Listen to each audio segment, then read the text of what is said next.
तत्र श्रीरङ्गनाथं तरुणतरणीर्ग्वेदरूपे विमाने कावेरी वारी पुरप्रसृमर पवनानन्दितानन्तभोगे वन्द्यं देवैशयानं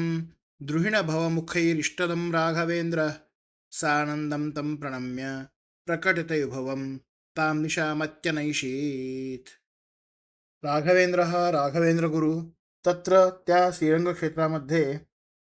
तरुण तरणी रुक म्हणजे बालसूर्याप्रमाणे प्रभा असणाऱ्या वेदरूपे वेदरूपी असणाऱ्या विमानामध्ये कावेरी वारी पुरप्रसृमर पवन. कावेरी म्हणजे कावेरी नदी, तिच्या वारी म्हणजे जल, पूर म्हणजे प्रवाह, त्यावरून प्रसृमर म्हणजे संसक्त असलेल्या, पवन म्हणजे वायूने वाऱ्याने, आनंदित म्हणजे आनंद प्राप्त केलेल्या, अनंत भोगे म्हणजे अनंत म्हणजे शेष, त्याच्या भोगे म्हणजे शरीरावरती, शयानम म्हणजे शयन करणाऱ्या, द्रुहिण भवमुखैही, द्रुहिण म्हणजे ब्रह्मा, भव म्हणजे रुद्र,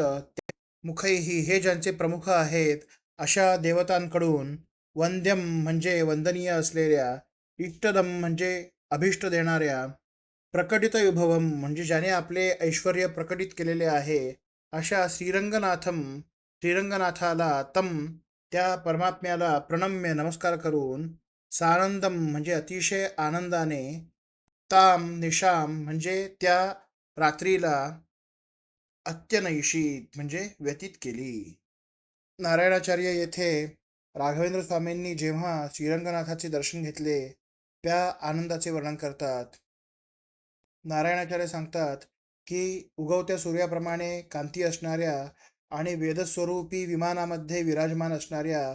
तसेच कावेरी नदीच्या प्रवाहातून येणाऱ्या शीतल व मंद वाऱ्यामुळे आनंदित होऊन आदिशेषाच्या शय्येवरती शयन केलेल्या, तसेच ब्रह्मदेव महादेव हेच ज्यांचे प्रमुख आहेत अशा अनेक देवतांच्या समूहाकडून वंदनीय असलेल्या, पूज्य असलेल्या, तसेच आपले दिव्य वैभव प्रकट करणाऱ्या